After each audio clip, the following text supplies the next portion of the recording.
প্রিয় বাংলাদেশ, প্রিয় দেশবাসী ভাই ও বোনেরা, আজকের এই অনুষ্ঠানের সম্মানিত সভাপতি জনাব মির্জা ফখরুল ইসলাম আলমগীর, মঞ্চে উপস্থিত নেতৃবৃন্দ, সামনে উপস্থিত আমার প্রিয় সহকর্মীবৃন্দ, আসসালামু আলাইকুম।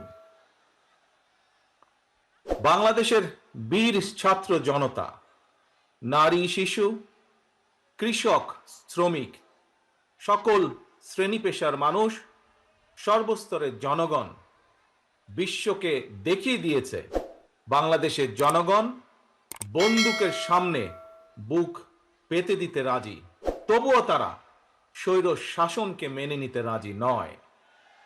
বাংলাদেশের সবচেয়ে জনপ্রিয় গণতান্ত্রিক রাজনৈতিক দল বিএনপির পক্ষ থেকে বাংলাদেশের গণতন্ত্রকামী বীর জনগণকে জানাই আন্তর্জাতিক গণতন্ত্র দিবসের সংগ্রামী শুভেচ্ছা। প্রিয় ভাই বোনেরা, গণতন্ত্র প্রতিষ্ঠার সংগ্রামে শহীদে মৃত্যুবরণ করেছেন যারা, আহত হয়েছেন যারা, হাত পা চোখ হারিয়ে চিরতরে পঙ্গুত্ব বরণ করেছেন, দেশের গণতান্ত্রিকামী জনগণ আজীবন তাদের এই আত্মত্যাগ এবং অবদান শ্রদ্ধার সঙ্গে স্মরণ করবেন। হতাহতদের প্রতিটি পরিবারের প্রতি অবশ্যই রাষ্ট্র তার যথাযথ দায়িত্ব পালন করবে বলে আমরা বিশ্বাস করি। লাখো শহীদের বিনিময়ে অর্জিত স্বাধীন গণতান্ত্রিক বাংলাদেশের রাষ্ট্র, রাজনীতি, শাসন প্রশাসন হওয়ার কথা ছিল government of the people, by the people, for the people. অথচ গত 15 বছর বাংলাদেশে মাফিয়া শাসন চালু করা হয়েছিল। দেশে বিদেশে পলাতক স্বৈরাচার বিনা ভোটের সেই সরকারের পরিচয় হয়ে উঠেছিল government of the mafia, by the mafia, for the mafia. প্রিয় দেশবাসী, এই মাফিয়া চক্র দেশকে সর্বক্ষেত্রে ভঙ্গুর করে দিয়েছিল। দেশকে সম্পূর্ণ আমদানি নির্ভর, ঋণ নির্ভর এবং পরনির্ভরশীল রাষ্ট্রে পরিণত করেছিল। মাফিয়া চক্র দেশের ব্যাংকগুলোকে পর্যন্ত দেউলিয়া করে দিয়েছিল। গত 1.5 দশকে দেশ থেকে প্রায় 17 লক্ষ কোটি টাকারও বেশি পাচার হয়ে করে দিয়েছে এরা। 5ই আগস্টের পতিত স্বৈরাচারের বেপরোয়া দুর্নীতি আর লুটপাটের কারণে বাংলাদেশের বৈদেশিক ঋণ বর্তমানে $100 বিলিয়ন বেশি ছাড়িয়েছে। বাংলাদেশে আজ যে শিশুটি জন্ম নিয়েছে কোনো কারণ ছাড়াই, সেই নিষ্পাপ শিশুটিরও মাথাপিছু ঋণ কমপক্ষে 1.5 লক্ষ টাকা। প্রিয় ভাই বোনেরা, মাফিয়া চক্র দেশকে শুধু অর্থনৈতিকভাবেই ভঙ্গুর করে দেয়নি, দেশের আর্থ সামাজিক সাংস্কৃতিক এবং রাজনৈতিক রীতিনীতিকেও ধ্বংস করে দিয়েছে। প্রতিটি সাংবিধানিক এবং বিধিবদ্ধ প্রতিষ্ঠান অকার্যকর করে ফেলা হয়েছিল। খোদ বিচার বিভাগকেই ফ্যাসিবাদের সূতিকাগারে পরিণত করা হয়েছিল। একটি রাষ্ট্র কতটা সভ্য এবং গণতান্ত্রিক সেটি দেশের আইন শৃঙ্খলা বাহিনীর আচরণে স্পষ্ট হয়ে ওঠে। কিন্তু মাফিয়া চক্র দলীয় স্বার্থে ব্যবহার করতে গিয়ে দেশের আইন শৃঙ্খলা বাহিনীকেও সম্পূর্ণ বিপর্যস্ত করে দিয়েছে। গণতন্ত্রকামী প্রিয় ভাই ও বোনেরা, অন্যায়, অনিয়ম আর অরাজকতার বিরুদ্ধে গণবিস্ফোরণে মাফিয়া চক্রের প্রধান দেশ ছেড়ে পালানোর পর দেশে মাফিয়া শাসন শোষণের অবসান ঘটেছে। পতিত স্বৈরাচারের পলায়নের মধ্যে দিয়ে একটি গণতান্ত্রিক মানবিক বাংলাদেশ গড়ার পথে প্রধান বাধা হয়তো দূর হয়েছে, তবে বাধা দূর হলেও মাফিয়া চক্রের রেখে যাওয়া 15 বছরের জঞ্জাল কিন্তু এখনো দূর হয়নি। এই জঞ্জালকে দূর করে জনগণের, বাংলাদেশের জনগণের ভোটে জনগণের কাছে জবাবদিহিমূলক একটি গণতান্ত্রিক সরকার প্রতিষ্ঠার লক্ষ্যে অন্তর্বর্তীকালীন বর্তমান সরকার কাজ করছে। তবে মাফিয়া চক্রের প্রধান দেশ ছেড়ে পালালেও মাফিয়া চক্রের বেনিফিশিয়ারি অপশক্তি প্রশাসনের ভেতরে থেকে কিংবা রাজনীতির ছদ্মবরণে অন্তর্বর্তীকালীন সরকারকে চ্যালেঞ্জ ছুড়ে দেওয়ার অপচেষ্টা কিন্তু অব্যাহত রেখেছে। প্রিয় দেশবাসী, ভাই ও বোনেরা, বর্তমান অন্তর্বর্তীকালীন সরকার হাজারো শহীদের রক্তের বিনিময় লক্ষ কোটি জনতার গণ অভ্যুত্থানের ফসল। এই সরকারের কোনো কোনো কার্যক্রম সকলের কাছে হয়তো সাফল্য হিসাবে বিবেচিত নাও হতে পারে, কিন্তু এটি আমাদের প্রত্যেককে মনে রাখতে হবে, এই সরকারের ব্যর্থতা আমাদের সকলের ব্যর্থতা, বাংলাদেশের পক্ষের গণতান্ত্রিকামী জনগণের ব্যর্থতা। সুতরাং এই অন্তর্বর্তীকালীন সরকারকে কোনোভাবেই ব্যর্থ হতে দেওয়া যাবে না। দেশে বিদেশে থেকে নানা রকমের উস্কানিতেও জনগণ অন্তর্বর্তীকালীন সরকারকে ব্যর্থ হতে দেবে না। তবে অন্তর্বর্তীকালীন সরকার যাতে নিজেরাই নিজেদের ব্যর্থতার কারণ না হয়ে দাঁড়ায়, সে ব্যাপারে তাদেরকেও সতর্ক থাকতে হবে। বাংলাদেশ কিংবা যে কোনো দেশেই গণ অভ্যুত্থানের মাধ্যমে গঠিত সরকার অবশ্যই জনগণের সরকার।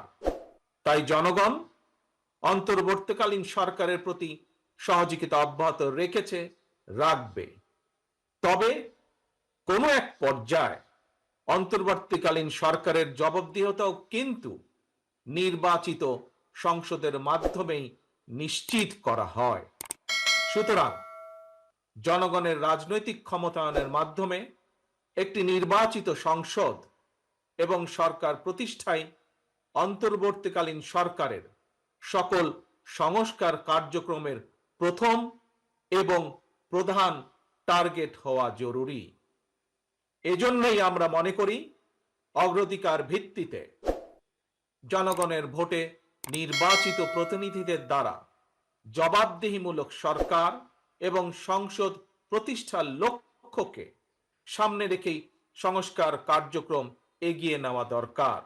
কারণ জনগণের রাজনৈতিক ক্ষমতায়ন ছাড়া সংস্কার কার্যক্রমে প্রক্রিয়ায় জনগণের সরাসরি সম্পৃক্ততা ছাড়া উন্নয়ন, গণতন্ত্র কিংবা সংস্কার কোনোটিই টেকসই এবং কার্যকর হয় না। একটি অবাধ, সুষ্ঠু এবং নিরপেক্ষ নির্বাচনের মাধ্যমে প্রতিটি ভোটারের ভোট প্রদানের অধিকার নিশ্চিত করে ভোটারদের কাঙ্ক্ষিত প্রতিনিধি নির্বাচন করার অধিকার প্রতিষ্ঠার মাধ্যমেই জনগণের রাজনৈতিক ক্ষমতায়ন নিশ্চিত করা সম্ভব। এবং সেই লক্ষ্যে বিশেষ করে নির্বাচন কমিশন, জনপ্রশাসনের সংস্কার এবং আইন শৃঙ্খলা বাহিনীকে সক্ষম এবং উপযুক্ত করে তুলতে হবে। অগ্রাধিকার ভিত্তিতে পদক্ষেপ নিতে হবে। অন্তর্বর্তীকালীন সরকার ইতিমধ্যেই বেশ কিছু ক্ষেত্রে সংস্কার কার্যক্রম হাতে নিয়েছে। তবে আমরা মনে করি অন্তর্বর্তীকালীন সরকার এজেন্ডা সেটিং এর ক্ষেত্রে অগ্রাধিকার ভিত্তি নির্ধারণ করতে না পারলে গণ অভ্যুত্থানের সাফল্য ব্যাহত করতে ষড়যন্ত্রকারী নানা চক্র সুযোগ গ্রহণ করতে পারে এবং এরই ভিতর এর কিছু কিছু আলামত আমরা দেখতে পাচ্ছি। প্রিয় দেশবাসী, এবারের গণ অভ্যুত্থানের চরিত্র অতীতের যে কোনো গণ অভ্যুত্থানের চেয়ে ব্যতিক্রম। কেন ব্যতিক্রম? কারণ পলাতক স্বৈরাচারের অবৈধ শাসনকালে সকল গণতান্ত্রিক অধিকার, মানবাধিকার হারিয়ে জনগণ পরাধীনতার শৃঙ্খলে আবদ্ধ হয়ে পড়েছিল। এমনকি হুমকির সম্মুখীন ছিল দেশের স্বাধীনতা ও সার্বভৌমত্ব। তাই এবারের গণ অভ্যুত্থানের মধ্যে দিয়ে কেবল মানুষের অধিকারই প্রতিষ্ঠিত হয়নি, দেশের স্বাধীনতা, সার্বভৌমত্ব রক্ষা পেয়েছে। দেশ এবং জনগণ এখন স্বাধীন। গুম, খুন, অপহরণ আর বিভীষিকাময় আয়নাঘরের আতঙ্ক মুক্ত। স্বাধীনতা সার্বভৌমত্ব রক্ষার পর এবার দেশ এবং জনগণের স্বাধীনতা সুরক্ষায় প্রথম কাজ হতে হবে রাষ্ট্র এবং সমাজে মানুষের গণতান্ত্রিক অধিকার এবং লুণ্ঠিত ভোটের অধিকারকে পুনঃপ্রতিষ্ঠিত করা। তাই প্রিয় ভাই ও বোনেরা, দেশে বর্তমানে প্রায় 12.5 কোটি ভোটার। এর মধ্যে 2009 সাল থেকে এ পর্যন্ত ভোটার তালিকায় প্রায় 2.5 কোটিরও বেশি নতুন ভোটার সংযুক্ত হয়েছেন। ভোটার হবার পর তরুণ প্রজন্মের এই 2.5 কোটিরও বেশি ভোটার একটিও জাতীয় নির্বাচনে ভোট দেবার সুযোগ পায়নি। ভোট দিয়ে তারা তাদের কাঙ্ক্ষিত জনপ্রতিনিধি নির্বাচন করতে পারেন, অথবা তাদের নিজেরাও কেউ ভোটে নির্বাচিত হয়ে জনগণের প্রতিনিধিত্ব করার সুযোগ পায়নি। বিএনপি বিশ্বাস করে, বিএনপি মনে করে দেশের জনশক্তির অর্ধেক নারী এবং তারুণ্যের এই বৃহৎ অংশকে রাজনৈতিক অংশীদারিত্বের বাইরে রেখে একটি বৈষম্যহীন মানবিক রাষ্ট্র গঠন সম্ভব নয়। সংবিধান কিংবা প্রবিধানে যাই থাকুক, জনগণের রাজনৈতিক এবং অর্থনৈতিক ক্ষমতা নিশ্চিত করা না গেলে, সংস্কার প্রক্রিয়ায় জনগণকে সম্পৃক্ত করা না গেলে শেষ পর্যন্ত কোনো সংস্কার কার্যক্রমেরই কার্যকরী ফল পাওয়া যাবে না। প্রিয় দেশবাসী, ভাই ও বোনেরা, রাষ্ট্র, রাজনীতি এবং রাজনৈতিক দল হিসেবে বিএনপি দলীয় রাজনৈতিক কার্যক্রম সংস্কারের লক্ষ্যে প্রথমে 2022, পরবর্তীতে 2023 সালে বাংলাদেশের পক্ষের গণতান্ত্রিক রাজনৈতিক দলগুলোর প্রতিনিধিদের উপস্থিতিতে 31 দফা কর্মসূচি ঘোষণা করেছিল। তবে ঘোষিত 31 দফাই শেষ কথা নয়। বিএনপি মনে করে রাষ্ট্র কিংবা রাজনীতি সকল ক্ষেত্রেই সংস্কার কার্যক্রম একটি ধারাবাহিক এবং চলমান প্রক্রিয়া। সুতরাং রাষ্ট্র এবং রাজনীতি সংস্কারে বিএনপি ঘোষিত 31 দফা সংস্কার কর্মসূচির আরো প্রয়োজনীয় পরিবর্তন পরিমার্জনকেও বিএনপি স্বাগত জানায়। এমনকি কেউ যদি মনে করেন একটি উন্নত এবং নিরাপদ বাংলাদেশের জন্য আরো নতুন রাজনৈতিক দলের প্রয়োজন রয়েছে, তাতেও দোষের কিছু নেই। কারণ শেষ পর্যন্ত জনগণই চূড়ান্ত সিদ্ধান্ত নেবে। জনগণ কাকে সমর্থন জানাবে কিংবা কাকে সমর্থন দেবে না, এটি তাদেরই চূড়ান্ত বিষয়। এ কারণেই বিএনপি বরাবর জনগণের ভোটের অধিকারের উপর জোর দিয়েছে। বিএনপি মনে করে একমাত্র অবাধ, সুষ্ঠু নির্বাচনের মাধ্যমেই রাষ্ট্র, রাজনীতি এবং রাজনৈতিক বন্দোবস্তের সঙ্গে জনগণের প্রত্যক্ষ অংশদারিত্ব তৈরি হয়। গণতান্ত্রিক আমি প্রিয় ভাই ও বোনেরা, গণ অভ্যুত্থান কিংবা সংস্কার কার্যক্রম নিয়ে রাজনীতির মাঠে নানা রকম কথা হচ্ছে। গণতান্ত্রিক রাজনীতিতে এটি একটি স্বাভাবিক এবং গ্রহণযোগ্য রীতি। প্রত্যেকেই তাদের নিজ নিজ দৃষ্টিভঙ্গি প্রকাশ করবেন, এটিই স্বাভাবিক। এই নিয়ে বিচলিত হওয়ার কোনোই কিছু নেই।